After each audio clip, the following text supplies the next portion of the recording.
नमस्कार, आप सभी का सीयूटी कॉन्सेप्ट पर स्वागत है। मैं हूं आपकी बायोलॉजी एजुकेटर हनी। तो जैसा कि सर ने बताया था, हमारा पेपर लीक सेशन आएगा जिसके अंदर हम क्या करेंगे, जिसके अंदर हम टेस्ट नंबर 10 का सॉल्यूशन देखेंगे। ठीक है, तो इसमें हम बायोलॉजी डोमेन का सॉल्यूशन देखने जा रहे हैं। उससे पहले मैं बता दूं कि आप हमारे एनसीईटी कॉन्सेप्ट चैनल को जरूर सब्सक्राइब करिए। क्यों करिए? क्योंकि हमारे इसमें फ्री यूट्यूब क्लासेस भी होती है, PYQ solution, MCQ test series, और सबसे जरूरी बात, टाइम टू टाइम आपको अपडेट किया जाएगा। हर एक नोटिफिकेशन आपको सबसे पहले यही मिलेगी, कोई भी डिले नहीं होगा नोटिफिकेशन में, जो कि हमारे लिए बहुत ज्यादा जरूरी है, आप जानते ही हैं। और हमारा कंप्लीट गाइडेंस भी आपको दिया जाएगा। आप बस एक कॉल करिए, एक कॉल करेंगे तो आपको सभी इंफॉर्मेशन तुरंत हैंड टू हैंड मिल जाएगा। ठीक है, तो हम इससे आगे बढ़ते हैं। तो हमारा जो मेन था क्वेश्चन करना, वो करते हैं। तो पहला क्वेश्चन है हमारा, स्टेटमेंट वाइज क्वेश्चन है। हमको दो स्टेटमेंट्स दे रखे हैं और दोनों स्टेटमेंट्स में से हमें बताना है कि भाई कौन सा सही है और कौन सा गलत है। तो हम देखते हैं। सबसे पहला स्टेटमेंट बोल रहा है सेल्स ऑफ टेपिटम। टेपिटम्स की जो सेल होती है, टेपिटम लेयर, हम जानते हैं किसकी लेयर होती है, हमारी लेयर होती है एंथर की। ठीक है, तो cells of tapetum possesses little cytoplasm and have the single nucleus। मैं क्वेश्चन ये पहले भी करा चुकी हूँ, बट फिर भी आप एक बार देख लीजिए। हमारे एंथर की बहुत सारी वॉल्स होती हैं, सबसे बाहरी एपिडर्मिस, फिर एंडोथीशियम, देन मिडल लेयर, जो कि 2 से 3 लेयर्स की होती है, और साथ में सबसे इनर मोस्ट होती है टेपिटम लेयर। ठीक है, और यही टेपिटम लेयर में क्या होता है, बहुत सारा न्यूक्लियस होता है, बहुत सारा डेंस साइटोप्लाज्म होता है, और साथ में इसमें बहुत सारे न्यूक्लियस पाए जाते हैं, केंद्रक, बहुत सारे केंद्रक पाए जाते हैं। इसके अंदर पॉलीप्लाइडी कंडीशंस पाई जाती है। तो पहला स्टेटमेंट पढ़िए कि इसमें बहुत थोड़ा सा साइटोप्लाज्म होता है। नहीं मैम, थोड़ा सा नहीं होता है, बहुत ज्यादा होता है और डेंस होता है। ठीक है, क्यों डेंस होता है? क्योंकि बहुत सारे उसमें न्यूक्लियस होते हैं। तो पहला स्टेटमेंट हमारा इनकरेक्ट हो गया। दूसरा स्टेटमेंट बोल रहा है कि हमारी माइक्रोस्पोर मदर सेल जो है वो माइटोसिस करके माइक्रोस्पोर टेट्रेट बनाती है। जो हमारे माइक्रोस्पोर टेट्रेट बनता है, माइक्रोस्पोर टेट्रेट यानी कि हमारा क्या बोलते हैं, सूक्ष्म बीजाणु, मात्र कोशिका से सूक्ष्म बीजाणु चतुष्क जो बनते हैं, जिसमें सूक्ष्म बीजाणु 4 होते हैं संख्या में, तो वो बनता है माइटोसिस के थ्रू बनता है। नहीं मैम, माइटोसिस के थ्रू नहीं बनता, वो किससे बनता है, मियोसिस यानी कि अर्धसूत्री विभाजन से। तो हमारा स्टेटमेंट ये वाला भी इनकरेक्ट है। तो हमारा आंसर क्या जाएगा, बोथ इनकरेक्ट, यानी कि हमारा ऑप्शन नंबर 2 बिल्कुल करेक्ट रहेगा। ठीक है, तो नेक्स्ट क्वेश्चन की तरफ हम बढ़ते हैं। नेक्स्ट क्वेश्चन है हमारा, चलो बताओ, नेक्स्ट क्वेश्चन है हमारा करेक्ट स्टेटमेंट बताने। हमको 4 स्टेटमेंट दे रखे हैं, उसमें से एक करेक्ट बताना है। देखिए, स्टेटमेंट वाइज क्वेश्चन उस टाइप का भी आएगा और उस टाइप का भी आएगा। ठीक है, तो करेक्ट स्टेटमेंट बताइए। Integument surrounded by the न्यूसिलस is called megasporangium. क्या हमारा इंटेग्यूमेंट यानी कि हमारा अध्यावरण जो होता है वो सराउंडेड होता है किससे, मतलब चारों तरफ से घिरा हुआ होता है न्यूसेलस से। नहीं मैम, बल्कि इसका उल्टा होता है, हमारा न्यूसेलस अध्यावरण से क्या होता है, सराउंडेड होता है। यानी कि ये वाला स्टेटमेंट इनकरेक्ट है, हमसे करेक्ट पूछा है, तो ये वाला आंसर हमारा नहीं जाएगा। ठीक, सेकंड ऑप्शन हमारा क्या बोल रहा है, सेकंड ऑप्शन बोल रहा है only one cell of nucellus differentiate into the megaspore mother cell and undergoes the meiosis. सिर्फ न्यूसिलस की एक ही सेल, सिर्फ न्यूसेलस की, मैं इसमें बता देती हूँ, आगे डायग्राम है। सिर्फ न्यूसेलस की बहुत सारी सेल्स होती हैं, उसमें से सिर्फ एक ही सेल ऐसी होती है जो हमारी मेगास्पोर मदर सेल की तरह, यानी कि गुरु बीजाणु मात्र कोशिका की तरह बिहेव करती है, और देन वो अर्धसूत्री विभाजन करके हमारी बहुत सारे गुरु बीजाणु बना देती है, जिनमें बहुत सारे नहीं, सॉरी 4 बना देती है। उसमें से सिर्फ एक ही क्या करता है, फंक्शनल होता है, और आगे चल के हमारा क्या बनाता है, एम्ब्रियो सैक बनाता है, या फिर हम कह सकते हैं क्या बोल सकते हैं, फीमेल गैमेटोफाइट। ठीक है, क्यों? क्योंकि इसके अंदर फीमेल गैमेट होता है। ठीक है, अब स्टेटमेंट देखिए। हाँ मैम, ऐसा तो होता है। तो यानी कि करेक्ट स्टेटमेंट हमें मिल चुका है दूसरा है। तीसरा स्टेटमेंट, अब मैम ये दोनों बचे हुए क्यों गलत हैं, तो देख लेते हैं हम थोड़ा सा कि 1 meiosis and 3 mitosis divisions are required in the mega gametogenesis. अगर हमें मेगा गैमेटोजेनेसिस करनी है, यानी कि माइक्रोस्पोर, मैं यहाँ बता देती हूँ, उसने स्टेटमेंट बोल रहा है कि माइक्रोस्पोर से हमारा जो फीमेल गैमेट बनता है उसमें क्या 3 माइटोसिस और 1 मियोसिस लगता है। नहीं मैम, हमारी मेगा गैमेटोजेनेसिस में सिर्फ 3 माइटोसिस की रिक्वायरमेंट होती है, बल्कि जो मियोसिस लगता है वो मियोसिस क्या होता है, मेगास्पोर मदर सेल से हमारी मेगास्पोर बनने की जो प्रोसेस होती है उसको हम मेगास्पोरोजेनेसिस बोलते हैं, और इसी में हमारे एक मियोसिस होता है। लेकिन हमारा मेगास्पोर से हमारे एम्ब्रियो सैक बनने तक की प्रोसेस को हम मेगा गैमेटोजेनेसिस बोलते हैं, और इसमें 3 माइटोसिस लगते हैं। ये क्लियर है आपको बात? अब हम ऑप्शन नंबर 3 को पढ़ते हैं, तो पढ़िए इस ऑप्शन नंबर 3 को। ये बोल रहा है कि एक मियोसिस और हमारा 3 माइटोसिस डिवीजन लगते हैं, किसमें, किस प्रोसेस में, मेगा गैमेटोजेनेसिस, यानी कि हमारा फीमेल गैमेट बनने में, वो भी मेगास्पोर से हमारे क्या लगते हैं, 3 माइटोसिस और 1 मियोसिस लगते हैं। नहीं मैम, हमारे तो सिर्फ 3 माइटोसिस लगते हैं, देखिए 3 माइटोसिस लग रहे हैं सिर्फ, ठीक है। मियोसिस और माइटोसिस तो तब लगते हैं जब हम मेगास्पोर मदर सेल से हमारा एम्ब्रियो सैक बनाते तब।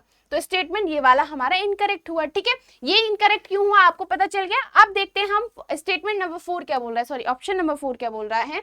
Megaspore is the progenitor of male gametophyte. नहीं मैम, मेगास्पोर नहीं होता है, वो तो माइक्रोस्पोर होता है ना, मेल गैमेटोफाइट का प्रोजेनाइटर, ठीक है। तो ये वाला हमारा गलत हो गया। नेक्स्ट क्वेश्चन देखिए, नेक्स्ट क्वेश्चन हमारा बोला है thick yellow high protein fluid produced by the memory gland. जो वुमेन होती है, जो होती है उसमें 2 से 3 दिन तक आफ्टर बर्थ, एक बेबी बर्थ हो जाता है, उसके बाद जो मदर होती है उसकी मेमोरी ग्लैंड से कुछ थिक हाई प्रोटीनिशियस फ्लूइड निकलता है उसकी मेमोरी ग्लैंड से या फिर स्तन ग्रंथियों से। उसके अंदर उसको क्या बोलते हैं, हम क्या बोलते हैं आप बताएं, कोलेस्ट्रॉम बोलते हैं, ठीक है। ठीक है, ये बहुत ज्यादा अच्छा होता है और इसमें एंटीबायोटिक्स होती हैं बहुत सारी, ठीक है, एंटीबॉडी, सॉरी, ठीक है। अब ये वाला स्टेटमेंट पढ़िए, इनकरेक्ट स्टेटमेंट बताना है, ध्यान से इनकरेक्ट बताना, आप ध्यान दीजिएगा, आप हमेशा ये ध्यान दीजिएगा कि करेक्ट पूछा है या इनकरेक्ट पूछा है, ठीक है। और जैसे ही आपको पता चले कि इनकरेक्ट या करेक्ट पूछा है आप सर्कल कर लेंगे, ठीक है, जिससे कि आपको ध्यान रहे, ठीक है। तो आगे हमें ये गलतियां नहीं करनी है। तो स्टेटमेंट देख लीजिए, हम थोड़े बहुत देखते हैं। Signals for parturition originate from the fully developed foetus and placenta which will induce mild uterine contraction called the foetal ejection reflex.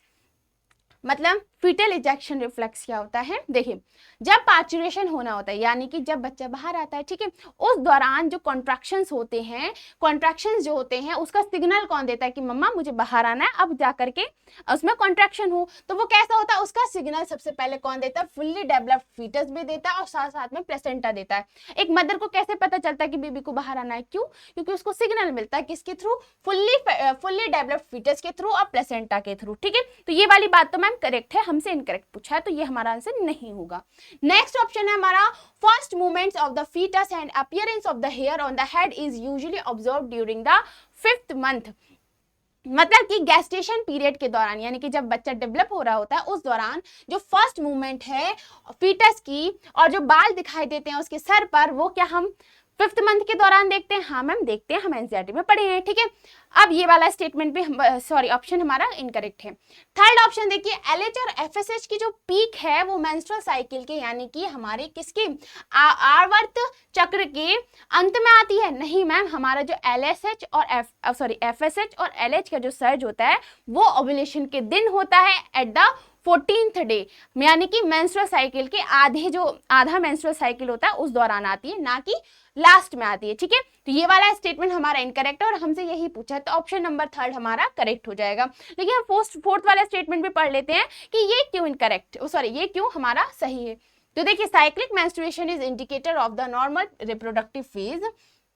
अगर आपको नॉर्मल तरीके से मेंस्ट्रुअल साइकिल हो रही है, ठीक है, हर महीने हो रही है, सही तरीके से हो रही है, तो इसका मतलब ये क्या है, आपकी नॉर्मल रिप्रोडक्टिव फेज चल रही है, ठीक है, आप सही हैं बिल्कुल रिप्रोडक्टिवली। और एक्सटेंट बिटवीन मिनार्क, ये कब से कब तक होता है, मिनार्क से मिनोपॉज तक होता है। पॉज जैसे कि रुक जाना, यानी कि जब पीरियड्स मेंस्ट्रुअल साइकिल रुक जाती है तो उसको हम बोलते हैं मिनोपॉज, और मिनार्क यानी कि जब स्टार्ट होती है, ठीक है। तो ये कब होता है, मेंस्ट्रुअल साइकिल कब होती है, मिनार्क टू मिनोपॉज, ठीक है, ये वाली बात भी सही है। तो हमारा हमसे इनकरेक्ट पूछा था, हमें पहले ही मिल चुका है, ठीक।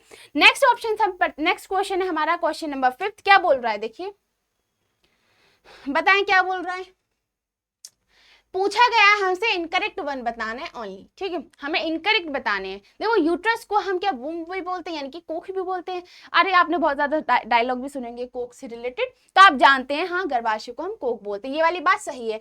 लेकिन उसने बोला है कि इनकरेक्ट वन बताने हैं, सिर्फ हमें इनकरेक्ट ढूंढने हैं, तो हमारा ये आंसर नहीं होगा, ठीक। Wall of the uterus has 2 layers, क्या हमारी यूट्रस की वॉल 2 लेयर की होती है? नहीं मैम 3 लेयर की होती है। कौन कौन सी होती है वो आप कमेंट में जरूर बताएंगे, ठीक है। तो 3 लेयर की होती है, ये हमारा इनकरेक्ट वन है और हमसे इनकरेक्ट पूछा है, यानी कि हमारा आंसर है ये वाला। और साथ में और 2 स्टेटमेंट पढ़ लेते हैं, ठीक है। Mammary ampulla is connected to the lactiferous duct, हाँ मैम लैक्टिफेरस डक्ट यानी कि स्तन एम्प्यूला जो होता है दुग्ध वाहिनियों से जुड़ा हुआ होता है, हाँ मैम उसी से जुड़ा हुआ होता है। और हम इतना भी जानते हैं कि मेमोरी एम्प्यूला के अंदर ही मिल्क की सिंथेसिस होती है, ठीक है, यानी कि मिल्क इसी में ही बनता है, ठीक। तो ये वाला स्टेटमेंट हमारा करेक्ट है, लेकिन हमसे फर्दर क्या पूछा? इनकरेक्ट वन पूछा, तो ये वाला हमारा इनकरेक्ट हो गया, ठीक है। प्रेजेंस ऑफ हाइमन, क्या हाइमन जो झिल्ली होती है वेजाइना की ओपनिंग पर, वेजाइना की ओपनिंग पे जो झिल्ली होती है जिसको हम हाइमन बोलते हैं, जो पार्शियली कवर्ड होती है, यानी कि फुल्ली कवर्ड नहीं है, पूरी तरीके से पार्शियली कवर्ड होती है, वो क्या इंडिकेटर होती है वर्जिनिटी का? नहीं मैम वो इंडिकेटर नहीं होती है। इसका मतलब ये नहीं है कि उसने सेक्सुअल एक्सपीरियंस लिया हो वुमेन ने, ठीक है, लड़की ने, तो वो इंडिकेटर नहीं होती है। तो ये इनकरेक्ट है, यानी कि हमारा आंसर, यानी कि बी और डी हमारा सही है स्टेटमेंट। तो हमारा कौन सा जाएगा आंसर? ऑप्शन नंबर 2 हमारा करेक्ट जाएगा, ठीक। नेक्स्ट हम क्वेश्चन को पढ़ते हैं। What is the correct sequence of event use in the IVF? In vitro fertilisation के दौरान जो हमारा इवेंट्स जो होते हैं उसका करेक्ट सीक्वेंस बताना है, ठीक है। तो हम पढ़ते हैं इम्प्लांटेशन। इम्प्लांटेशन क्या होता है आप मुझे कमेंट में जरूर बताएंगे, ठीक।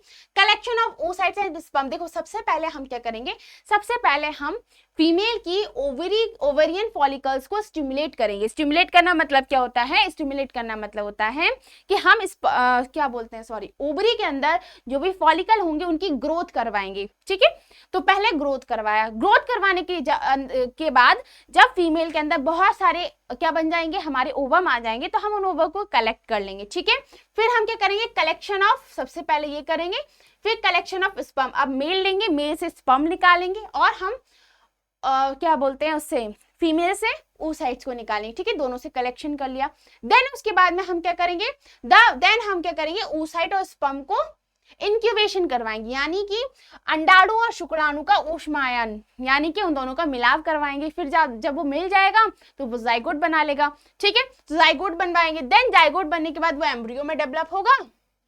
फिर उसके बाद में हम फीमेल के यूट्रस के अंदर ट्रांसफर कर देंगे उस एम्ब्रियो को, ठीक है, जिससे कि वो इम्प्लांटेशन कर सके, आरोपित हो सके, ठीक है। तो ये हमारा सीक्वेंस रहा। तो सबसे पहला क्या है हमारा सी के बाद बी, तो ऑप्शन नंबर 2 हमारा करेक्ट हुआ, ठीक है। अब नेक्स्ट पढ़ते हैं हम। नेक्स्ट क्या है, नेक्स्ट क्वेश्चन है हमारा मैच द फॉलोइंग, ठीक। लिस्ट 1 दे रखी है, लिस्ट 2 दे रखी है, हमको मैच कराना है, ठीक है। अब मैम गिफ्ट का मतलब क्या होता है? गिफ्ट का मतलब होता है गैमेट इंट्राफेलोपियन ट्रांसफर, यानी कि हम गैमेट को फेलोपियन ट्यूब के अंदर ट्रांसफर कर रहे हैं। किसके अंदर? गैमेट को हम फेलोपियन ट्यूब में ट्रांसफर कर रहे हैं। और मैम कोई वुमेन है, उसको गैमेट की जरूरत कब पड़ेगी? उसको अपने फेलोपियन ट्यूब में गैमेट को ट्रांसफर कराने की जरूरत कब पड़ेगी? जब उसके पास उसका गैमेट ना हो, ओवम ना हो। तो ये इसका मैच क्या होगा? Women who can not produce ovum, जो ओवम प्रोड्यूस नहीं कर सकती है उसी को ही गिफ्ट कराने की जरूरत पड़ेगी, ठीक। क्लियर है आपको? अब मैम जिफ्ट का मतलब होता है जाइगोट का ट्रांसफर, ठीक है। जाइगोट का ट्रांसफर, जाइगोट का इंट्राफेलोपियन ट्रांसफर, ठीक है। जाइगोट का हम इंट्राफेलोपियन ट्रांसफर देखते हैं। अब मैम ये कब होता है? ये कब होता है हम जानते हैं, ये कब होता है? ये हमारा टेस्ट ट्यूब बेबी के दौरान होता है। मैम टेस्ट ट्यूब बेबी के दौरान कैसे होता है? देखो टेस्ट ट्यूब बेबी में क्या होता है, हम टेस्ट ट्यूब के अंदर ही स्पर्म और ओवम को मिलवा देते हैं और उसको क्या कर देते हैं, जाइगोट बना लेते हैं। जब जाइगोट बन गया है उसको हम एक हेल्दी फीमेल की बॉडी में ट्रांसफर कर देंगे, तो ठीक है। तो ये टेस्ट ट्यूब बेबी के अंदर होता है और हम क्या कर रहे हैं, जाइगोट का ट्रांसफर कर रहे हैं। और यही तो ये वाली बात लिखी गई है कि जाइगोट का ट्रांसफर हो रहा है, ठीक। अब AI क्या होता है? Artificial insemination. आर्टिफिशियल इंसेमिनेशन यानी कि ये कब होता है? जब मैन के पास लो स्पर्म काउंट होते हैं। जब मैन के पास एक व्यक्ति है, ठीक है, उसके पास जो स्पर्म काउंट है वो बहुत कम है, तो क्या होता है, हम डायरेक्टली स्पर्म्स को उसको चूज करते हैं। स्पर्म काउंट कम है तो ये होता है कि उसको जाते जाते क्या होता है, जब वो स्पर्म फीमेल रिप्रोडक्टिव ट्रैक्ट में जाता है तो बहुत सारे स्पर्म डिस्ट्रॉय हो जाते हैं ड्यू टू जो फीमेल की रिप्रोडक्टिव ट्रैक्ट है उसमें बहुत सारी चीजें ऐसी होती हैं, ठीक है। इस तरीके का उसका एनवायरनमेंट होता है कि स्पर्म उसमें बहुत ज्यादा उसको डिस्ट्रॉय कर दिया जाए, ठीक है। तो क्या होता है, आर्टिफिशियल इंसेमिनेशन में हम क्या करते हैं, डायरेक्ट मैन का स्पर्म लेते हैं और उसको आर्टिफिशियल तरीके से फीमेल के रिप्रोडक्टिव ट्रैक्ट में डाल देते हैं, जिससे कि क्या होता है, जिससे कि चांस बढ़ जाते हैं कि वो फर्दर आगे मूव कर सके सही से, ठीक। अब इक्सी क्या होता है, इक्सी मतलब होता है इंट्रासाइटोप्लाज्मिक स्पर्म इंजेक्शन, यानी कि स्पर्म को डायरेक्टली इंजेक्शन में लेकर के ओवम के साइटोप्लाज्म में ट्रांसफर कर देना। तो ये क्या होता है हमारा introduction of sperm directly into the ovum, ovum में हमने ट्रांसफर कर दिया। तो ये हमारा मैच हो गया ए का फर्स्ट, ए का फर्स्ट सी में ही है ऑप्शन नंबर ए में, तो ऑप्शन नंबर 1 हमारा करेक्ट रहेगा, ठीक। नेक्स्ट क्वेश्चन हमारा क्या बोल रहा है, नेक्स्ट क्वेश्चन देखिए, नेक्स्ट क्वेश्चन बोल रहा है हीमोफीलिया, हमको कुछ कुछ दे रखा है प्रिंसिपल ऑफ इनहेरिटेंस वाले चैप्टर से। क्या दे रखा है, हीमोफीलिया हमको डिसऑर्डर दे रखा है, उसको हमें मैच कराना है ये किस तरीके का डिसऑर्डर है, ठीक। हीमोफीलिया जो होता है वो हमारा सेक्स लिंक्ड रिसेसिव डिसऑर्डर होता है, हम याद किए थे और इसको अच्छे से याद कर लीजिएगा, ठीक है। अब सिकल सेल एनीमिया जो होता है वो ऑटोसोमल रिसेसिव होता है, ठीक है। सेक्स लिंक्ड वाला जो था, सेक्स लिंक्ड रिसेसिव जो था वो हीमोफीलिया था, और जो सिकल सेल एनीमिया जो है वो हमारा ऑटोसोमल रिसेसिव डिसऑर्डर है। मायोटोनिक डिस्ट्रॉफी जो है, मायोटोनिक डिस्ट्रॉफी हमारा ऑटोसोमल डोमिनेंट है, ठीक है। ऑटोसोमल डोमिनेंट, इन सब का मतलब क्या है मैम, देखो ऑटोसोमल का मतलब होता है ऐसी डिसीज जो ऑटोसोम में गड़बड़ी की वजह से हुई हो, ठीक है, ठीक है, उसको हम बोलते हैं ऑटोसोमल डिसऑर्डर्स, ठीक है। और सेक्स लिंक्ड डिसऑर्डर्स कैसे बोलते हैं, जो सेक्स क्रोमोसोम की वजह से उसमें कुछ गड़बड़ी हुई है उसकी वजह से हो, ठीक। क्लाइनफेल्टर सिंड्रोम जो होता है, क्लाइनफेल्टर सिंड्रोम एक क्रोमोसोमल डिसऑर्डर है, ठीक है। इसमें क्या होता है, मेल का जो क्रोमोसोम होता है वो इस टाइप का होता है, उसके पास 47 क्रोमोसोम होते हैं, एक एक्स्ट्रा एक्स क्रोमोसोम होता है, ठीक है, जिसकी वजह से उसमें थोड़े थोड़े फीमेल जैसे कैरेक्टर आ जाते हैं, जैसे कि ब्रेस्ट का डेवलपमेंट हो जाता है। और आप मुझे बताएंगे कि अगर उसके ब्रेस्ट का डेवलपमेंट अगर हो गया है तो उस कंडीशन को हम क्या बोलते हैं, इंपॉर्टेंट है, जरूर से जरूर बताएं, ठीक है। तो क्या है हमारा, ए का सेकेंड बी का फर्स्ट, ए का सेकेंड बी का फर्स्ट, ए का सेकंड बी का फर्स्ट, ऑप्शन नंबर 3 में है, तो हमारा ऑप्शन नंबर 3 करेक्ट है। नेक्स्ट क्वेश्चन हम देखते हैं, नेक्स्ट क्वेश्चन है क्वेश्चन नंबर 9, बोल रहा है कि लिस्ट दे रखी है हमको, कॉन्सेप्ट दे रखा है, उसका डेफिनेशन दे रखा है, हमको बस मैच कराना है, ठीक है, कराते हैं। डोमिनेंस की कंडीशन कब होती है, डोमिनेंस की कंडीशन जब होती है जब एक हेट्रोजाइगस होता है, हेट्रोजाइगस में जब कोई भी एक एलील अपना डोमिनेंट फर्क दिखा रहा हो, यानी कि प्रभाव ज्यादा दिखा रहा हो, तो इस कंडीशन को हम बोलते हैं डोमिनेंस, ठीक। तो इसमें इन heterozygous organism only one allele, अगर सिर्फ एक ही एलील अपने आप को अच्छे से एक्सप्रेस करा रहा है तो उस कंडीशन को हम बोलते हैं डोमिनेंस, ठीक है। तो ए का सेकंड हो गया। अब को डोमिनेंस क्या होता है, को मतलब की मतलब होता है साथ साथ, अगर मान के चलिए दो हैं, जैसे कि आई ए है, आई बी है, ठीक है, ये है, इस टाइप का हमारा क्या है, ये है इस टाइप का। अब ये बोल रहा है कि ए ब्लड ग्रुप बनेगा, ये बोल रहा है बी ब्लड ग्रुप बनेगा। अब दोनों ही कंप्लीटली डोमिनेंट शो कर रहे हैं, यानी कि ये बोल रहा है कि भाई मैं तो ए ही बनाऊंगा, और वो बोल रहा है भाई मैं तो बी ही बनाऊंगा। अब कॉम्बिनेशन क्या बनेगा कि बंदे का ब्लड ग्रुप ए बी हो जाएगा, ठीक है, बंदे का ब्लड ग्रुप ए बी हो जाएगा। तो कोडोमिनेंस का मतलब क्या होता है, हेट्रोजाइगस कंडीशन में, ये हेट्रोजाइगस कंडीशन है, इसके अंदर दोनों ही एलील अपने को एक्सप्रेस कर रहे हैं, ठीक है। तो ये हमारी हो गई थर्ड ऑप्शन। अब प्लियोट्रॉपी और पॉलीजेनिक इनहेरिटेंस क्या है, देखो नाम से ही पता चला, देखो दोनों पीपी है, ठीक है, पीपी है, एक दूसरे से कोरिलेट है। अब देखो पॉलीजेनिक मतलब जैसे नाम से ही पता चल रहा है बहुत सारे जीन, बहुत सारे, पॉली मतलब बहुत सारे, अगर बहुत सारे जीन एक कैरेक्टर को शो कर रहे हो, बहुत सारे जीन एक सिंगल कैरेक्टर को शो कर रहे हो, तो हम उसको बोलते हैं पॉलीजेनिक, यानी कि ऑप्शन नंबर कहां जाएगा, many genes govern a single character, ठीक है, तो डी का फर्स्ट हो जाएगा। अब ये दूसरा पी जो है वो इसका उल्टा होगा, उल्टा कैसे कि मतलब कि सिर्फ सिंगल जीन होगा, वो बहुत सारे कैरेक्टर, पॉली कैरेक्टर्स को, बहुत सारे कैरेक्टर्स को क्या कर रहा है, गवर्न कर रहा होगा, ठीक है। तो प्लियोट्रॉपी मतलब एक अगर single gene influence by the many characters, ठीक है, वो बहुत सारे कैरेक्टर को गवर्न कर रहा है, संभाल रहा है। अब देखो पॉलीजेनिक में क्या है, बहुत सारे जीन सिंगल कैरेक्टर को गवर्न कर रहे हैं। इसका मतलब क्या है, इसका एग्जाम्पल क्या होगा, इसका एग्जाम्पल होगा human height, human skin colour, ठीक है। और प्लियोट्रॉपी का एग्जाम्पल क्या होगा, इसका एग्जाम्पल हम पढ़े थे ना, फिनाइल कीटोन्यूरिया, और साथ में हम क्या पढ़े थे, एक बी जीन था जो कि सीड की, प्लांट के केस में सीड की शेप को भी, सीड की शेप को भी और सीड के कलर को भी क्या कर रहा था, कंट्रोल कर रहा था, ठीक। तो हमारा क्या जाएगा आंसर, ए का सेकेंड, बी का थर्ड, ए का सेकेंड, बी का थर्ड, यानी कि ऑप्शन नंबर 2 हमारा बिल्कुल राइट है, ठीक।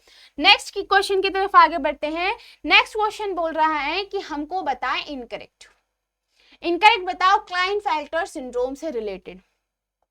अब सबसे पहले देख लेते हैं कि क्लाइनफेल्टर सिंड्रोम क्या होता है। मेल के केस में अगर उसका पास एक एक्स्ट्रा क्रोमोसोम हो जाता है, जो कि एक्स एक्स्ट्रा क्रोमोसोम हो जाता है, जिस वजह से उसका 47 क्रोमोसोम हो जाते हैं, एक्स क्रोमोसोम एक्स्ट्रा हो जाता है, जिस वजह से इस टाइप के मेल में फीमेल जैसे कैरेक्टर आ जाते हैं, ठीक है।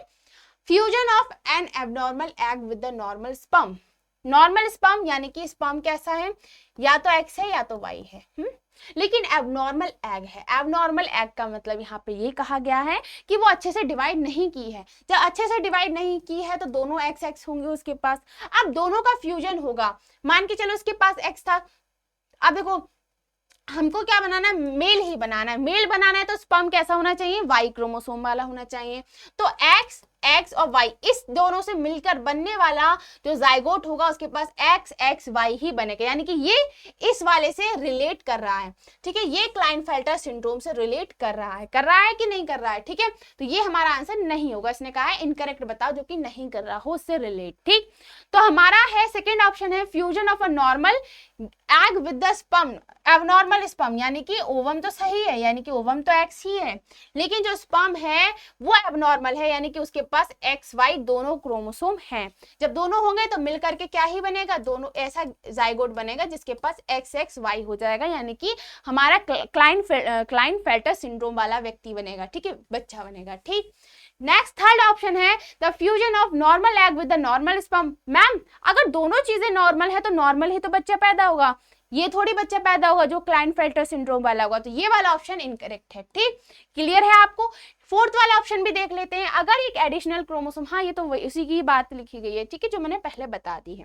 नेक्स्ट है हमारा डीएनए से रिलेटेड है, थोड़ा सा इसमें ना बात को घुमा दिया गया। हम पढ़ते हैं 34 एंगस्ट्रॉम होता है, ठीक है, एक हेलिक्स की जो लेंथ होती है वो 34 एंगस्ट्रॉम होती है, लेकिन इसमें दे रखा है नैनोमीटर में, और हम जानते हैं 34 एंगस्ट्रॉम में 10 की पावर माइनस के 10 होती है, ठीक है। अब हम इसे नैनोमीटर में कन्वर्ट करेंगे तो 34 इंटू 10 की पावर 9 माइनस के 9 अलग, यानी कि ये नैनोमीटर बन गया अब, और 10 की पावर -1 अलग।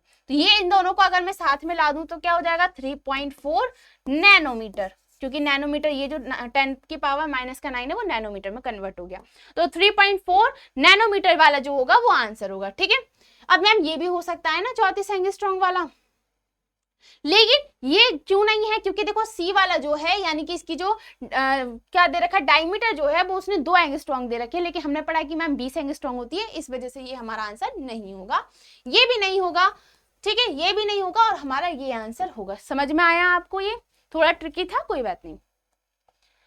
अब हमारा स्टेटमेंट हमको कुछ दे रखे हैं, बताएं,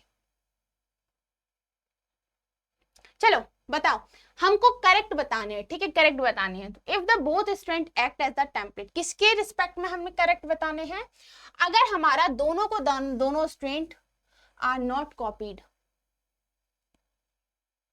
हाँ हमें ये बताना है कि क्यों हमारे डीएनए के दोनों स्ट्रैंड कॉपी नहीं करते हैं, यानी कि दोनों ही स्ट्रैंड डीएनए के आरएनए नहीं बनाते हैं, ऐसा क्यों होता है। तो हमको उससे रिलेटेड कुछ कुछ स्टेटमेंट दे रखे हैं, रीजन दे रखे हैं एक तरीके से, तो बताएंगे कि कौन सा रीजन सही है और कौन सा गलत है। इफ द बोथ स्ट्रैंड, अगर दोनों ही रज्जु टेम्पलेट के रूप में कार्य करते हैं, यानी कि दोनों ही टेम्पलेट की तरह काम करेंगे, आरएनए बनाएंगे, तो वो आरएनए जो बनेगा वो एक दूसरे के से डिफरेंट बनेगा, डिफरेंट सीक्वेंस वाला। कैसे मैम, अगर डीएनए का AGA-T है, इससे बनेगा जो आरएनए। अब जो डीएनए है, अरे ठीक है, अब दूसरा स्ट्रैंड क्या होगा, दूसरा स्ट्रैंड होगा TCTA होगा, ठीक है। इससे बनने वाला जो आरएनए होगा वो कैसा होगा, उसके पास U होगा, C होगा, U होगा, A होगा। इससे बनने वाला जो RNA होगा वो कैसा होगा, इससे बनने वाला RNA A होगा, G होगा और क्या होगा, A होगा, और इससे बनने वाला RNA U होगा। अब मैम इससे बनने वाला RNA और इससे बनने वाला RNA डिफरेंट ही तो है, तो इस वजह से ये वाला स्टेटमेंट हमारा करेक्ट है, करेक्ट है। नेक्स्ट बोला it will leads to the formation of double stranded RNA। हाँ मैम देखिए दोनों एक दूसरे के कॉम्प्लीमेंट्री है, ये एक दूसरे से क्या हो जाएंगे, जुड़ जाएंगे और एक डबल स्ट्रैंडेड RNA बना देंगे। कैसा बनाएंगे, डबल स्ट्रैंडेड RNA बन जाएगा। तो ये वाली बात भी मैम करेक्ट है, ठीक है। It serves the dual purpose by acting as the substrate which provide the energy for the polymerization। ये बोल रहा है कि बहुलीकीकरण के लिए ऊर्जा प्रदान करता है सबस्ट्रेट। अब मैम सबस्ट्रेट जैसे कि हमारा होता है ATP होता है, वो क्या करता है, दो फॉस्फेट टूटते हैं, एनर्जी बनाते हैं, और एक फॉस्फेट क्या करता है, DNA का दूसरा स्ट्रैंड बनाता है या फिर RNA बनाता है, ठीक है। ये उससे रिलेटेड बात की जा रही है, इससे रिलेटेड बात नहीं की जा रही है। RNA बनाने मतलब इसका रीजन से रिलेटेड कोई बात नहीं की जा रही है, ये अलग ही बात की जा रही है, तो ये हमारा आंसर नहीं होगा। फोर्थ ऑप्शन क्या बोल रहा है, देखो ये तो अमीनो एसाइलेशन की बात कर रहा है, यानी कि ये तो ट्रांसलेशन की बात कर रहा है, और ट्रांसलेशन से रिलेटेड तो हमें कोई बात करनी ही नहीं है, तो ये दोनों ऑप्शन इस वजह से इनकरेक्ट है और ये दोनों करेक्ट है, ठीक।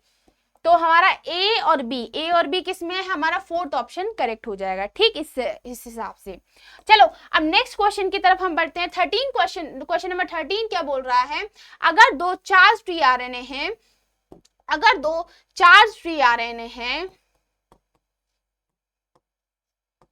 ठीक है, अगर दो चार्ज फ्री RNA हैं, वो जब पास में आते हैं तो क्या होता है, तब कौन सी बॉन्ड बनती है, बताओ। तब क्या बनती है, तब हमारी एक ही बॉन्ड बनती है जिसका नाम है हमारी क्या, तब हमारी कौन सी बॉन्ड बनती है, पेप्टाइड बॉन्ड बनती है दोनों चार्ज अमीनो एसिड के बीच में, ठीक। तो ये हमारा इसका आंसर रहा, ठीक। क्वेश्चन नंबर क्या बोल रहा है, 14 क्या बोलता है, देखिए सेलेक्ट द करेक्ट पेयर। अब बताओ होमोलोगस स्ट्रक्चर से रिलेटेड यानी कि हमारे समजात संरचना से रिलेटेड कौन सा पेयर करेक्ट है, उसके एग्जाम्पल से पूछा गया है, ठीक है। और हम जानते हैं होमोलोगस स्ट्रक्चर HD और AC से याद रखो, होमोलोगस स्ट्रक्चर डाइवर्जेंट इवोल्यूशन में आएंगे, एनालोगस स्ट्रक्चर कन्वर्जेंट इवोल्यूशन में आएंगे, ठीक है। तो इसका एग्जाम्पल बताओ, हमें बताओ जल्दी से। होमोलोगस स्ट्रक्चर का एग्जाम्पल, होमोलोगस का मतलब क्या होता है, हमारे सेम काम करेंगे, ठीक है, सॉरी काम अलग अलग करेंगे, लेकिन उनका जो स्ट्रक्चर होगा अंदर से वो सेम होगा, ठीक है। तो हमारे ये तो हमने नहीं पढ़े थे, ये नहीं पढ़े थे हम एग्जाम्पल में, ये नहीं पढ़े थे, हम पढ़े थे 4 limbs ऑफ बैट और 4 legs ऑफ हॉर्स, ठीक है। तो ऑप्शन नंबर 3 हमारा इस वजह से करेक्ट होगा। नेक्स्ट बताएं, नेक्स्ट है हमारा हार्डी-विनबर्ग इक्विलिब्रियम का frequency of the homozygous recessive individuals in a population is denoted, यानी कि जब हम हार्डी-विनबर्ग का सिद्धांत पढ़ते हैं उनके अनुसार उन्होंने क्या कहा कि हमको बताएं कि समयुग्म की प्रभावी यानी कि होमोजाइगस रिसेसिव वाली की आवृत्ति को हम किससे शो करते हैं। तो बताओ हम किससे शो करते हैं मैम, जो p² होता है वो होता है हमारा कौन सा, होमोजाइगस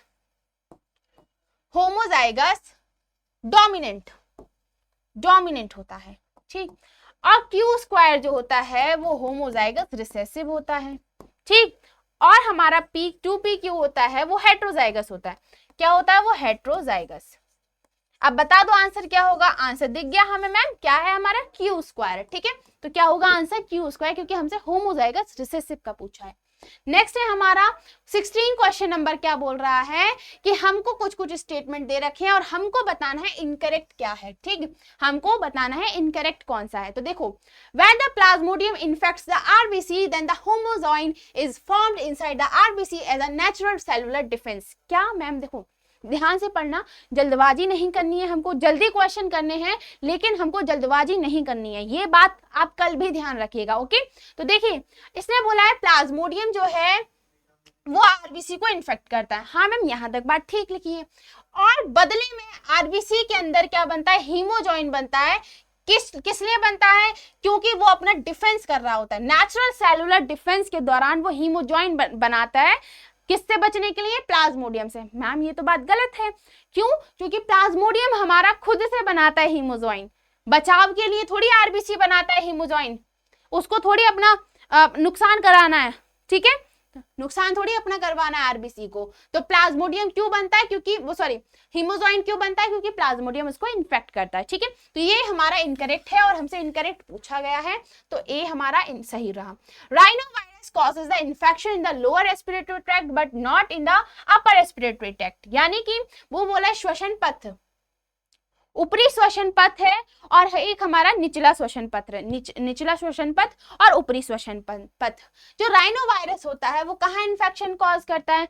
राइनोवायरस सबसे पहले कोल्ड कॉज करता है, कॉमन कोल्ड। ठीक, और कॉमन कोल्ड के दौरान हमको क्या होता है, जुकाम के दौरान क्या होता है, नाक बह रही होती है, तो किसको इफेक्ट करता है वो?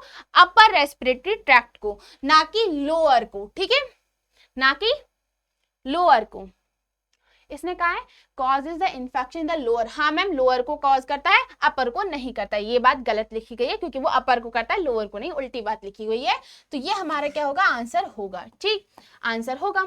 A plasmodium which cause the malaria in the human tiny protozoan are and it lives inside the body as a intercellular parasite। क्या मैम प्लाज्मोडियम हमारे इंटरसेलुलर पैरासाइट के रूप में हमारे अंदर आते हैं, हमारे सेल के अंदर? ठीक है, प्रोटोजोन होते हैं छोटे, ये तो हमें पता है।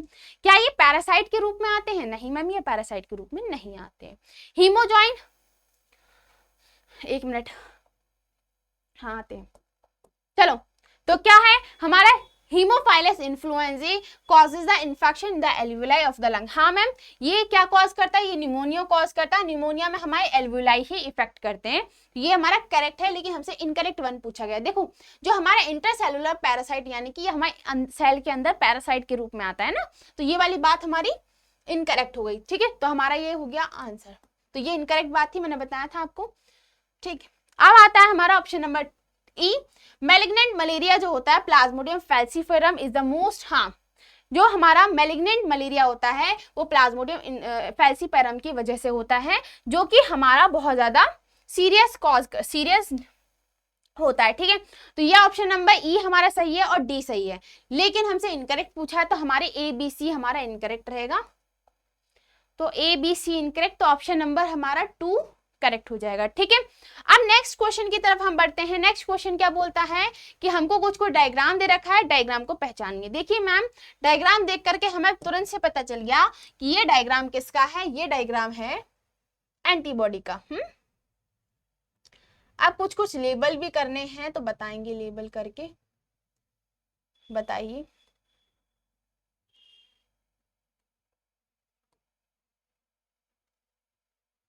ठीक है, ठीक है, अब ये डी पूछा है इसने, सबसे पहले डी पूछा है। इसने हमसे सी पूछा है, सी क्या है। इसने हमसे बी पूछा है, बी क्या है। और इसने हमसे क्या पूछा है, ये पूछा है, ये क्या है, ये क्या है, बताएं। ए क्या है हमारा? ए सबसे पहले मैम हमें दिख रही है यहाँ पे एक कुछ भी पैथोजन है। ठीक है, ये एंटीजन बाइंडिंग प्रोटीन है, इससे क्या हो रहा है, हमारा कोई भी पैथोजन बाइंड कर सकता है। तो ये हमारा ए जो होगा एंटीजन बाइंडिंग प्रोटीन होगा। मैम बी है और सी जो है, सी हम जानते हैं ये सी क्या है, पहले बी देख लेते हैं। बी क्या है हमारा? बी मैम लाइट चेन है। ठीक है, लाइट चेन है हमारी। ठीक, और जो हमारा सी है वो लॉन्ग चेन है, या फिर हम किसे कह सकते हैं हैवी चेन है। और ये जो बॉन्ड्स दिखाई दे रही हैं, दोनों को जोड़ के जो रख रही है, वो हमारी डाइसल्फाइड बॉन्ड्स होती हैं। तो ए क्या है? ए है हमारा एंटीजन बाइंडिंग प्रोटीन। ठीक है, एंटीजन बाइंडिंग साइट्स। ठीक, बी क्या है? बी हमारी लाइट चेन है, तो ऑप्शन नंबर 3 हमारा करेक्ट होगा। ठीक, नेक्स्ट हम बढ़ते हैं। नेक्स्ट देखिए हमारा हमको कुछ कुछ माइक्रोब्स दे रखे हैं। ठीक है, और उनकी करतूतें दे रखी हैं है ना। चलो चलो, तो क्या है हमारा? बैक्टीरियम है जो कि लैक्टिक एसिड बना रहा है, यानी कि कमर्शियल प्रोडक्ट बना रहा है लैक्टिक एसिड। ठीक, तो ये कौन सा, इसका साइंटिफिक नेम क्या होगा? ये बैक्टीरिया कौन सा है मैम? ये कौन सा है हमारा? ये है हमारा लैक्टोबैसिलस। बहुत पहले से हम जानते हैं इसको। तो फंगस जो है जो कि साइक्लोस्पोरिन ए बनाता है, वो कौन सा है बताओ मैम? वो है हमारा ट्राइकोडर्मा पॉलीस्पोरम। लैक्टोबैसिलस 4 ऑप्शन में, ट्राइकोडर्मा पॉलीस्पोरम हमारे 3 ऑप्शंस में। ये हमारा गलत हो गया। ठीक, इस हिसाब से अब ये जो मोनास्कस परप्यूरियस है जो कि स्टैटिन्स बनाता है, वो कौन सा है, वो क्या है, एक बैक्टीरिया है, फंगस है, वायरस है, क्या है वो हमारा ईस्ट होता है। ईस्ट ईस्ट ईस्ट ईस्ट हमारे दो ऑप्शंस में है, ठीक है। अच्छा, दोनों ऑप्शंस सेम बना दिए हैं तो कोई बात नहीं, हमारा फर्स्ट भी ठीक है और थर्ड भी ठीक है, ठीक है। चलो नेक्स्ट है हमारा सही कथन पूछे हैं। चलो कथनों को पढ़ो। ये है हमारी किस्सा है, कौन सा, ये सीवेज ट्रीटमेंट प्लांट से रिलेटेड क्वेश्चन है। इसने बोला है effluent from the primary treatment plant is generally release into the natural water body. यानी कि अगर सिर्फ हम क्या करते हैं, प्राइमरी ट्रीटमेंट करने के बाद जो भी बचा कुचा होता है उसको पानी में डाल देते हैं, साफ पानी में। नहीं मैम, हम सेकेंडरी ट्रीटमेंट करते हैं, तो ये हमारा इनकरेक्ट है, ये हमारा इनकरेक्ट है। इन प्राइमरी ट्रीटमेंट फ्लोटिंग, अब हम प्राइमरी ट्रीटमेंट में क्या करते हैं, जो ऊपर की तरफ तैर रहा होता है उसको निकाल देते हैं, उस प्रोसेस को हम फिल्ट्रेशन बोलते हैं। यहाँ तक तो बात ठीक लिखी है। और जो नीचे ग्रिड जो होता है उसको हम सेडिमेंटेशन से रिमूव करते हैं। हाँ मैम, ये वाली बात सही है, ठीक। ग्रेटर द बीओडी, बीओडी क्या होता है हमारा, इसकी फुल फॉर्म आप कमेंट में जरूर बताएंगे, ठीक है। BOD of waste, waste water का जो बीओडी होता है वो मोर पॉल्यूटिंग पोटेंशियल, यानी कि अगर बीओडी ज्यादा है तो इसका मतलब ये है कि पॉल्यूशन ज्यादा है। हाँ मैम, ये वाली बात सही है। कैसे सही है अभी बताते हैं। देखो देखो, अगर बहुत सारा ऑर्गेनिक मैटर है तो इसका मतलब पॉल्यूशन बहुत ज्यादा है। पॉल्यूशन ज्यादा तो ऑर्गेनिक मैटर ज्यादा। जब ऑर्गेनिक मैटर ज्यादा तो बहुत सारे माइक्रोब्स ग्रो करेंगे भाई, उसको क्या करेंगे, तोड़ेंगे, ब्रेक डाउन करेंगे उसका, ठीक। तो बहुत सारे हमारे माइक्रोब्स भी हो जाएंगे। अब बहुत सारे माइक्रोब्स होंगे तो वो बहुत ज्यादा ऑक्सीजन को लेंगे, ठीक है, ऑक्सीजन को यूज करेंगी। जब बहुत ज्यादा ऑक्सीजन को यूज करेंगे तो हमको बीओडी भी बहुत ज्यादा दिखाई देगी, यानी कि एक डिमांड है ना ऑक्सीजन की डिमांड, तो ऑक्सीजन की डिमांड भी उन लोगों को ज्यादा होगी, माइक्रोब्स को। तो इस वजह से हमारा ये एक दूसरे के डायरेक्टली प्रोपोर्शनल है, तो ये वाला हमारा स्टेटमेंट करेक्ट है। और नेक्स्ट बोला है biogas is a mixture of gases such as methane, hydrogen sulphide and carbon dioxide. हाँ मैम, दोनों होते हैं, तीनों होते हैं हमारे मिक्सचर ऑफ गैसेस का, मीथेन ज्यादा होता है, ठीक। BOD is a measure of the inorganic matter. नहीं मैम, बीओडी में हम क्या मेजर करते हैं, अभी आपने बताया था ऑर्गेनिक मैटर, तो ये गलत है। तो ऑप्शन नंबर बी, सी और डी, हमारा बी सी डी सही है। तो बी सी डी किस में है, बी सी डी हमारा ऑप्शन नंबर सी में है, ठीक है। तो नेक्स्ट क्वेश्चन की तरफ हम बढ़ते हैं। नेक्स्ट क्वेश्चन कह रहा है कि इस फिगर को देखिए और हमको बताइए ए बी सी क्या है, ठीक। तो मैं बता देती हूँ फिगर कैसा है। ये ए बताओ, बी बताओ और ये सी बताओ, ठीक है। ए देखो, ए में क्या होता है, डबल स्ट्रैंडेड डीएनए को हम क्या करते हैं, सिंगल स्ट्रैंडेड बनाते हैं with the help of denaturation, ठीक। तो डीनेचुरेशन में हम डबल स्ट्रैंडेड को हाई टेम्परेचर देख करके दो अलग अलग स्ट्रैंड बनाते हैं, ठीक है, तोड़ देते हैं उनके बीच की हाइड्रोजन बॉन्ड्स जो होती हैं नाइट्रोजनस बेसिस के बीच की, उनको तोड़ देते हैं, ठीक। बी में क्या करते हैं, बी है एनिलिंग, इसमें हम प्राइमर्स को ऐड करते हैं। आप पढ़े होंगे, हम पीसीआर में पढ़े हैं, ठीक है, पीसीआर में पढ़े होंगे पॉलीमरेज चेन रिएक्शन, ठीक।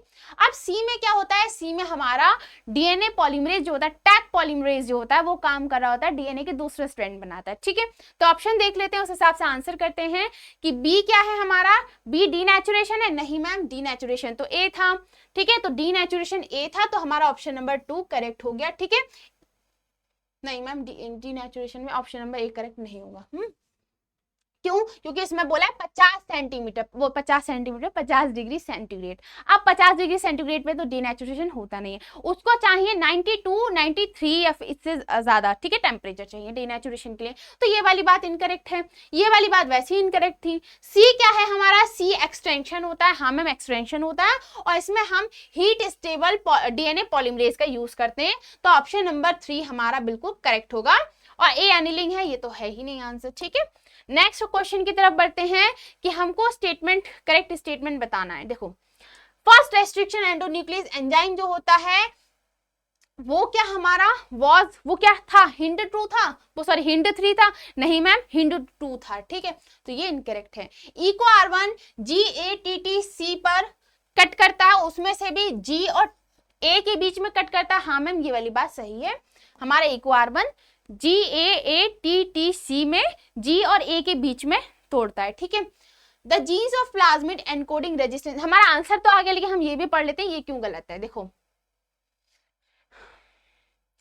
ये जो हमारे एम्पिसिलिन और टेट्रासाइक्लिन एंटीबायोटिक्स हैं, क्या वो हमारे सेलेक्टेबल मार्कर हैं? है मैम, हाँ वो तो हम पढ़े हैं सेलेक्टेबल मार्कर की तरह, लेकिन ऑप्शन बोला है बैक्टीरियोफेज के लिए।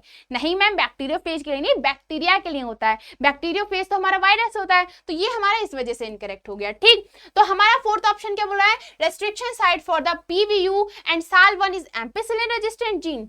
नहीं मैम, एम्पिसिलिन रेजिस्टेंट जीन में हमारा पीवीयू फर्स्ट होता है, पीएसयू फर्स्ट होता है। फर्स्ट वाले हमारे एम्पिसिलिन में आते हैं, ये तो सेकंड वाला है, और साल1 जो है वो तो हमारे आरओपी में प्रेजेंट होता है, तो इस वजह से हमारा इनकरेक्ट हो गया ये। और मैं सही बता देती हूँ आपको पहले से ही कि प्लाज्मिड का स्ट्रक्चर आप ध्यान से पढ़ के जाइएगा। ओके, इस टाइप के क्वेश्चन पूछ लिए जाते हैं। ओके, चलिए नेक्स्ट क्वेश्चन की तरफ हम जब आगे बढ़ते हैं तो देखते हैं कि हमको कुछ डायग्राम दे रखा है और ABC को हमको बताना है कि ये क्या है। ध्यान से देखिए, उसको पढ़ने की जरूरत भी नहीं है, चलो इसको पढ़िए और ध्यान से देखिए। यहाँ पे हमने ये जो डीएनए का स्ट्रैंड में से जो हमारा इंसुलिन जीन था उसको हमने निकाल लिया with the help of A, और एक प्लाज्मिड था उसको भी हमने तोड़ा है with the help of B, और इन दोनों को जोड़ दिया with the help of C. अब मैम बता देते हैं ए और बी जो है वो क्या है। ए और बी मैम हमारे क्या है, वो है हमारे रेस्ट्रिक्शन एंडोन्यूक्लियस एंजाइम। ठीक है, रेस्ट्रिक्शन एंडोन्यूक्लियस। और सी हमारा मैम डीएनए लाइगेज होगा क्योंकि वो जोड़ रहा है डीएनए को। ठीक है, डीएनए लाइगेज होगा। अब हम ऑप्शन की तरफ बढ़ते हैं। ऑप्शन क्या कहता है? ऑप्शन ये बोल रहा है कि एंजाइम ए और बी सेम है। हाँ मैम, सेम रेस्ट्रिक्शन एंडोन्यूक्लियस से काटते हैं। और वो रेस्ट्रिक्शन एक्सोन्यूक्लियस है? नहीं मैम, वो तो एंडोन्यूक्लियस होता है। ठीक है, अब enzymes involve in the step B and C same? नहीं मैम, सी में तो डीएनए लाइगेज था और बी में हमारा रेस्ट्रिक्शन एंडोन्यूक्लियस था। ठीक, और सी में डीएनए लाइगेज है। हाँ मैम, ये वाली बात सही है, और ऑप्शन नंबर डी तो हमें पढ़ना भी नहीं क्योंकि हमारा आंसर आ गया। ठीक, नेक्स्ट है हमारा क्वेश्चन नंबर 23। ये बोल रहा है कि term use to refer the use of bio resources by the multinational companies and other organization without proper authorization from the countries and the people concerned without the complementary payment। यानी कि ये बोल रहा है हमारी बिना मर्जी से हमारी ट्रेडिशनल नॉलेज को आप यूज नहीं कर सकते जब तक कि आप उसको पेमेंट ना कर चुके हो। तो इसको हम क्या बोलते हैं? अगर हमने यूज कर लिया तो उसको हम क्या बोलते हैं? बायोपायरेसी बोलते हैं। इंपॉर्टेंट टर्म है, आप याद करके जाइएगा इसको। ठीक है, चलो नेक्स्ट क्वेश्चन है हमारा 24 क्वेश्चन नंबर बोल रहा है, हमें पिरामिड से रिलेटेड क्वेश्चन पूछा गया है कि हमारा ट्राइंगुलर शेप का पिरामिड, वेल शेप का पिरामिड यानी कि इस टाइप का, और हमारा अन शेप का पिरामिड यानी कि थोड़ा इस टाइप का। ठीक है, कब कब बनेगा? अब ट्राइंगुलर शेप का पिरामिड तब बनता है जब हमारी पॉपुलेशन साइज इंक्रीज होती है। ठीक, आर्म शेप का पिरामिड जब बनता है जब हमारी पॉपुलेशन साइज स्टेबल रहता है। और आर्म शेप का, बेल शेप का स्टेबल के दौरान, और जो आर्म शेप का बनता है उसमें पॉपुलेशन डिक्रीज होती है। ठीक, तो हमारी देख लीजिए ट्राइंगुलर में पॉपुलेशन ग्रोइंग होगी। ठीक है, ग्रोइंग होगी, दिख नहीं रहा होगा आपको ये ग्रोइंग। ठीक, वेल शेप में क्या होता है? वेल शेप में हमारी पॉपुलेशन स्टेबल होती है और अन शेप में पॉपुलेशन डिक्लाइन होती है। तो ए का सेकंड सिर्फ एक ही ऑप्शन है जो कि है ऑप्शन नंबर 2। ठीक, नेक्स्ट क्वेश्चन की तरफ हम आगे बढ़ते हैं। नेक्स्ट क्वेश्चन में हमको दो लिस्ट दे रखी है, म्यूचुअलिज्म, कमेंसलिज्म, एक्टोपैरासाइट, एंडोपैरासाइट। अब इनके एग्जाम्पल दे रखे हैं। टिक्स एंड लाइस जो जूं होती है वो हमारे सर के ऊपर होती है, तो वो एक्टोपैरासाइट है, हमारे अंदर तो नहीं है, बाहर है ना, तो वो एक्टोपैरासाइट। ठीक, सॉरी एक्टोपैरासाइट तो ये नहीं है, एक्टोपैरासाइट है सी नंबर। ठीक, लीवर फ्लूक जो होता है वो हमारे अंदर होता है बॉडी के, तो एंडोपैरासाइट। ठीक, लाइकेंस म्यूचुअलिज्म का हम बचपन से पढ़ते आ रहे हैं, एग्जाम्पल बढ़िया एग्जाम्पल है। कमेंसलिज्म में क्या होता है? सी एनीमोन और हमारा क्लाउन फिश का। ठीक है, तो ये हमारा है, तो ए का थर्ड दो ऑप्शन में है, सी का फर्स्ट सिर्फ दो ऑप्शन नंबर 2 में है, तो इस वजह से हमारा ऑप्शन नंबर 2 करेक्ट हो गया। नेक्स्ट क्वेश्चन है हमारा, हमको दो लिस्ट दे रखी है, फिर से एक बार ग्रास दे रखी है, ग्रास सुपर, फ्रॉग, हॉक। अब हमें बताना है कि ये किस किस ट्रॉपिक लेवल में आते हैं, ये सारे ऑर्गेनिज्म हमारे किस किस ट्रॉपिक लेवल में आते हैं। ठीक, तो ग्रास क्या है मैम? हम जानते हैं हरी हरी घास क्या है? प्रोड्यूसर।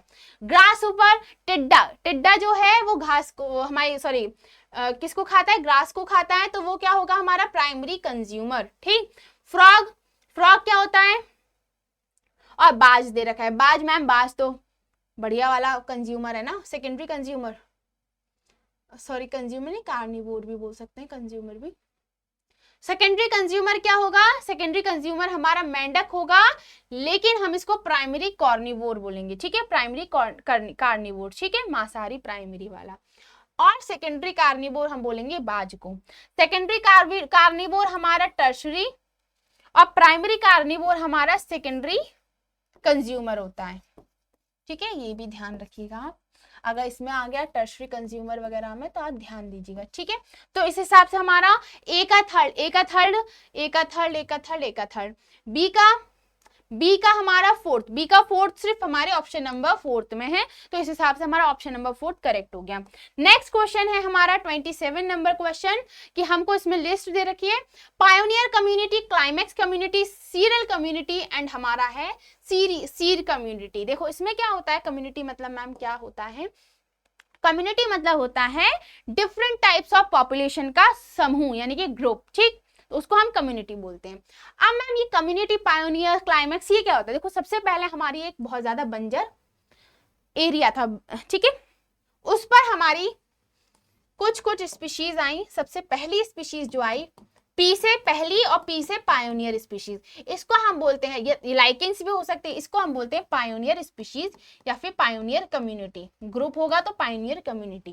देन कुछ ना कुछ ये हटे, फिर कुछ और कम्युनिटी आ गई, वो हटा, फिर कुछ और कम्युनिटी आ गई, ऐसे चलता रहेगा और लास्ट में एक कम्युनिटी आएगी जिसको हम बोलेंगे, जो कि स्टेबल होगी, जो कि हमें आज दिखाई दे रही है, बड़े बड़े पेड़, जो कि हमें आज बड़े बड़े पेड़ दिखाई दे रहे हैं, इसको हम क्या बोलते हैं, क्लाइमेक्स कम्युनिटी।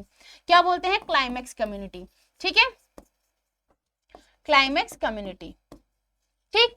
तो हमारी पायोनियर कम्युनिटी क्या होती है, initial community in the bare area, जो कि बेयर एरिया में इनिशियल कम्युनिटी होती है, बेयर एरिया में इनिशियल कम्युनिटी होती है। क्लाइमेक्स कम्युनिटी क्या होती है, क्लाइमेक्स कम्युनिटी जो कि आज हमें दिखाई दे रही है इतनी ज्यादा डाइवर्सिटी में, तो उसके पास क्या होती है, हाई या फिर मैक्सिमम डाइवर्सिटी होती है उसके पास, ठीक। सीरियल कम्युनिटी क्या होती है, अब मैम आपने बताया कि ये मरेंगी दूसरी कम्युनिटी आएगी, वो मरेगी दूसरी कम्युनिटी आएगी, तो उसको हम बोलते हैं सीरियल कम्युनिटी। क्या बोलते हैं, सीरियल कम्युनिटी। सीरियल कम्युनिटी क्या है, ट्रांजिशन है, देखो ट्रांजिशन है पायोनियर स्पीशीज और किसके बीच का, क्लाइमेक्स कम्युनिटी के बीच का, तो इस वजह से हम इसको ट्रांजिशन कम्युनिटी भी बोलते हैं। और मैम सीरीज क्या होती है, सीर, देखो सीर क्या होता है, ये जो हमको क्रम दिखाई दे रहा है इसको हम कलेक्टिवली सीर बोलते हैं या फिर सीरियल्स बोलते हैं, ठीक है। तो ये क्या होगा, sequence of the community that changes in the given area, इस गिवन एरिया को जो चेंज कर रही है, देखो ये जो पहले वेयर था, यानी कि एक वेयर को हिंदी में क्या बोलते हैं, ठीक है, एक बेयर एरिया था, ठीक है, उसको क्या कर दिया उसने, सॉइल में कन्वर्ट करा, अच्छे एरिया में कन्वर्ट कर दिया, ठीक है। तो ये धीरे धीरे जो प्रोसेस हो रही है क्रम में, उसको हम बोलते हैं सीड्स। तो ए का हमारा, ए का थर्ड, ए का थर्ड, ए का थर्ड, बी का हमारा सेकंड, तो ऑप्शन नंबर 1 हमारा बिल्कुल करेक्ट हो गया, ठीक। तो नेक्स्ट हम देखते हैं, नेक्स्ट एंड लास्ट क्वेश्चन है, ये आप सभी का होमवर्क में है, आप जरूर इसको कमेंट में बताइएगा और मैं इसका आंसर जरूर आपको कमेंट में दे दूंगी, ठीक है। तो टेंशन नॉट, बट आप एटलीस्ट इसको लास्ट वाले क्वेश्चन को ट्राई कीजिएगा और इसको लास्ट में कमेंट में मुझे जरूर बताइएगा। और आप सभी को ऑल द बेस्ट, आप सभी अपना अच्छा दीजिएगा, ठीक है। जितना भी बड़ा है आप सभी बिल्कुल टेंशन नहीं करिएगा, ठीक है, कोई टेंशन नहीं, पेपर दे के आइएगा अच्छे से, ठीक है। बेस्ट ऑफ लक, और कोई भी चीज मत भूलिएगा, एडमिट कार्ड वगैरह, ठीक है। अपना ध्यान रखिएगा और हेल्थी रहिएगा, ठीक है। तो मिलते हैं बाद में।